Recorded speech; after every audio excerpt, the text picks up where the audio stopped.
Okay, welcome back.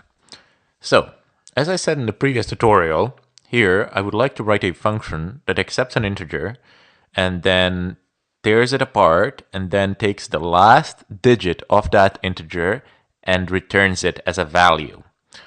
So the conceptual solution for this is, in order to get the last digit of the integer, is to use the modulus operator, and this operator will give the remainder of the integer division. By default, the C++ number system is decimal number system, that is. So to get the last digits, we will perform the modulus operation with, for example, with 10. Yes, because it's a decimal system, so hence we will use number 10.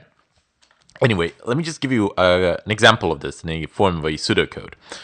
So let's say we have 1, 2, 3, and then modulus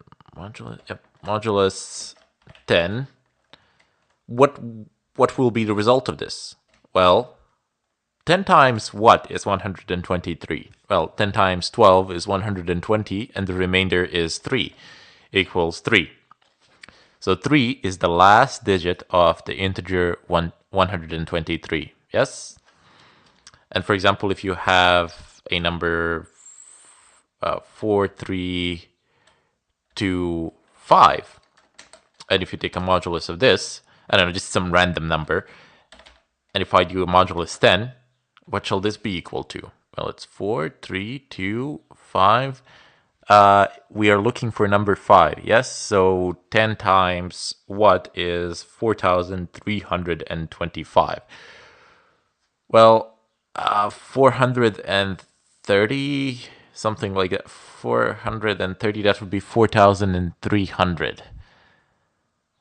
432 would be 4,320. So the remainder will be 5. We cannot go above that because it will exceed. It will be a greater number. We'll get a greater number then. It's 5. Let's just do like 12 modulus 10. This is going to be equal to 2. And if I do what if we have a single number? What if it's just one digit? I'm not a single number. What if it's just one digit number? So if I type in, for example, 7 modulus 10 equals, what shall this be equal to? We're looking for the last digit of the integer 7. What is the first and the last digit is, of course, 7, but what will be the result of this? Well, you can calculate the modulus on your own. It's fairly simple. If you, for example, want to divide 7 by 10, what is the number that you can use? Well, you cannot multiply 10 with 1 to get 7, because then you will get 10. The next number that you can use is 0. So 10 times 0 is 0. The remainder will be 7. So you will get 7 in the end. This example does require some understanding of math, but it's really not that complex. If you don't have the best understanding of modulus operations, just go ahead and type it in your favorite search engine on the net, and you will get like a lot of results. So just read one of them that's relatively legit, from a relatively legit source, and you will be able to understand it if you haven't already. I mean, it's a fairly simple concept. There's nothing really that complex about it. So, in accordance with this pattern, in order to get the last digit of a number, we need to perform the following operation. So, there will be some number, and then we shall take the modulus of that number, and that the result of this will be the last digit of that number. The point of this example is not to show how to get the last digit, by the way, but to show a function that actually returns something. So we will get a returning function. Let's go ahead and remove this. And now that we plan on adding more and more functions, I would go ahead and recommend to do the following.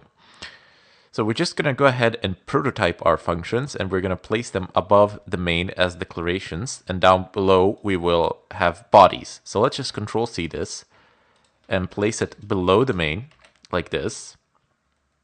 And then we can go ahead and safely delete the body here completely.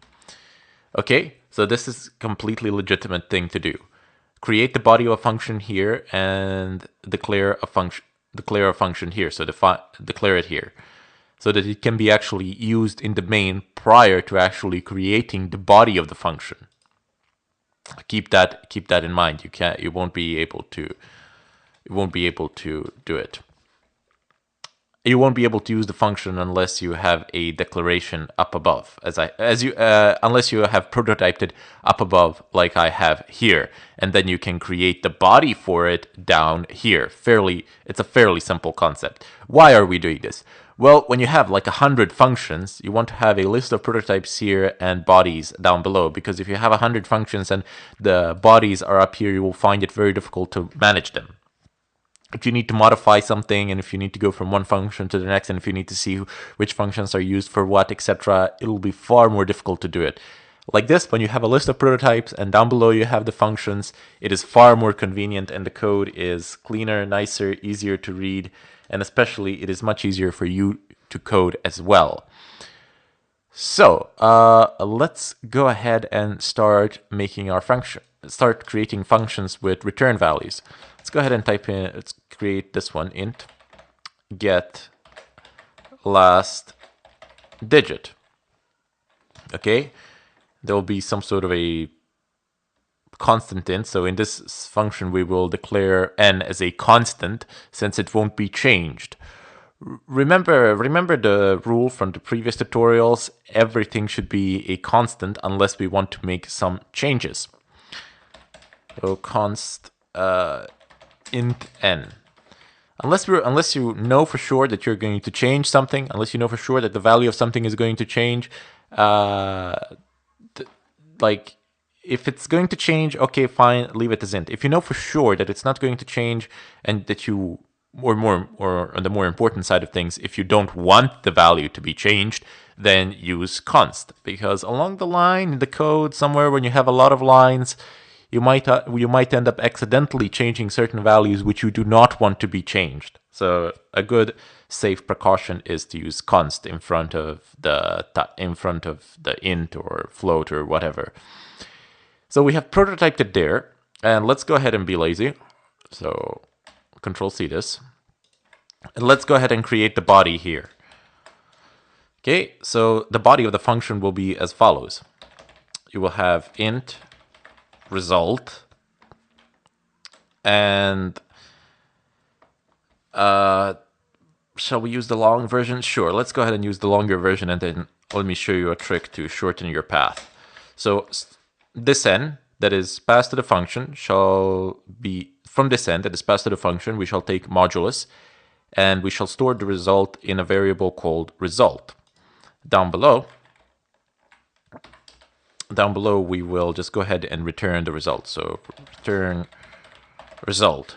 So function is definitely not void, as it does return something. It has a return command. Only main function does not have to have return. In that case, it is considered that the return 0 is there anyway. All the functions must have a return value unless they are void. So you cannot write this. You cannot write int here and then have no return values down below. That would not really work. You can only do that with void. And in int main, you can actually omit the return 0 and in the end, as it is assumed that it is always there. But I don't really like to do that. I like to leave it there. It really doesn't harm. It's just one extra line of code, and that's it. Only in the case of main function can you have like int here and no return at the bottom. So keep that in mind. But there is no need for you to do that. Always type in return 0 at the end of main. It can save you some headache, or it could have saved you some headache before. I'm not sure about today with the standards. Will it actually cause any problems ever in any case? But it does no harm to actually place it there. Anyway, let's go back to this function. So this is definitely a functional one. This is definitely functional. We can actually run the program. It won't do anything because we haven't actually called it in the main. We will have the old thing running. Int result. What is the problem? Did I misspell this? No, I did not. Well, it's not used error. What is the error? That's oh, right, colon. That it gives it also gives you like warnings when things are not used, etc. But warnings in and of themselves will not prevent the compiling to occur. Warning will only be a warning. An error will prevent it.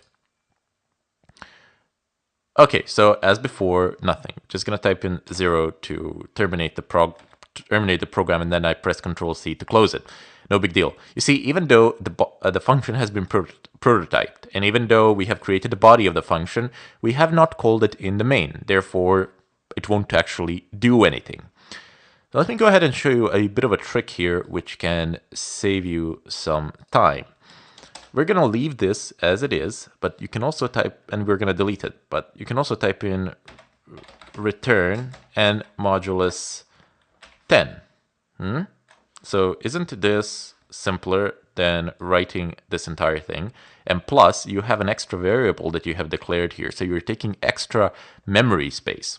So you can basically just compare these two statements. They have the same effect. So this has the same effect as this in terms of the purpose of the function. But in terms of used up resources, in terms of lines of code, these two are definitely not the same. This one down below is far more efficient. So we can just go ahead and delete this and leave this one line here, which will take the modulus and it will return it from the given number. It will take the modulus with number 10 from the given number, and then it will return the value. So we can see that we can declare variables inside of functions, but when they are declared inside of functions, they are for those functions alone, unless they're static or something like that. So parameters themselves are basically variables. These variables are called local variables. So the fact that I have declared int result or int constant n, etc., those are all considered to be local variables, and they can only be seen inside of the given function. When the function terminates, these variables cease to exist. For example, in the first function, in the first example of this, we had return result, right? Here, let me just press Control-Z to bring it up for you. Come on. Yep, there we go. So we had return result, right? This is the first example of this function which we have done, and the variable result will cease to exist when the function terminates. So upon the termination of this function, this variable will cease to exist. So you call this function in main, it does something for you. It basically returns the last digit of an integer.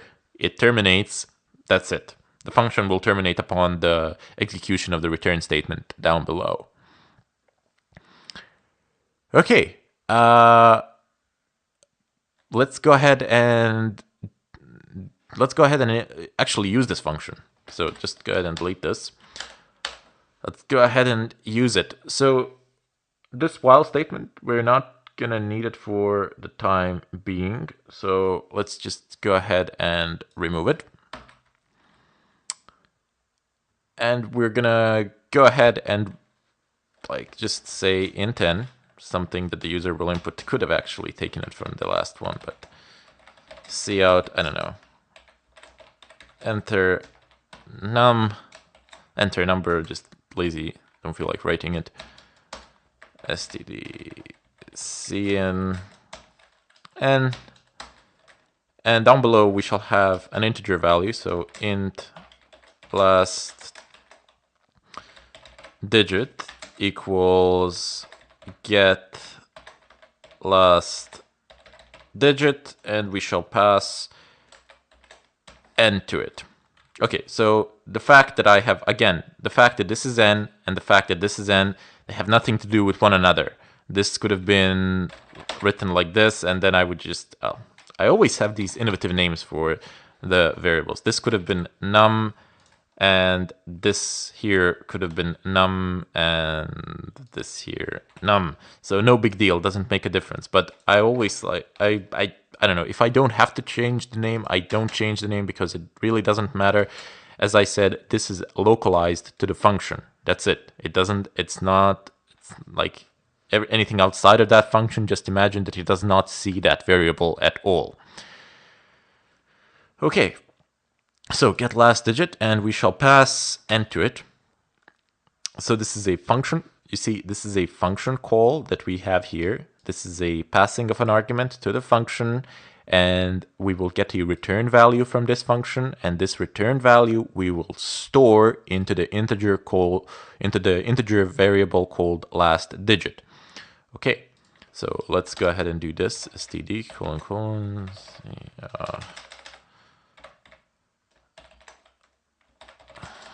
okay, so last digit, last digit of, let's put it like this, of number n is, okay, and let's just, I don't know, I guess I'm a perfectionist in a lot of things, so I don't allow any shenanigans. That's why I try to make it as neat as I can. So last digit, std, and L. Okay. So we're printing out the statement like a string, last digit of, and then space, and then we're gonna have the number the user entered, and that will be passed to the function, and then the function will return the last digit from that integer, and that will get stored into the variable last digit, and then that variable will be printed out on to the screen. So let's go ahead and run it. Okay, so enter number. So 110. So 0 should be returned. Yep, last digit of 110 is 0. Okay, so we can run it again. It's like 11777. Yep, 3 should be the last number. Oh, wait, last digit of 2147. Okay, right. Needs to be smaller than that. So 333333244, something like that. So 4 should be here. Yep, there we go. 4 should be here. If you want to use like really big integers, something like that, then you have to use special libraries for that, and you need to not only that, but I've also explained before, there's like long int and long int, etc. So there is a limit here. Not sure what the limit actually is. You can find that in C++ documentation on the net, but there definitely is a limit to the size. Okay, so let's go ahead and close this. It will definitely return the last digit of pretty much any integer within the range, within the size range of int, and that will be printed out onto the screen. Okay then, so I'm gonna go ahead and bid you farewell here, and we shall see each other in part 3, where we will go ahead and just create another function and place it here. So I'm not going to delete any of these for the time being anyway. I'm just going to leave them as it is so you can see how they amass and gain in numbers, and how is it practical to have them like prototyped here and then bodies created down here. Of course, you could have just created all the bodies up here as well. Anyway, bid you farewell and hope to see you in the follow-up.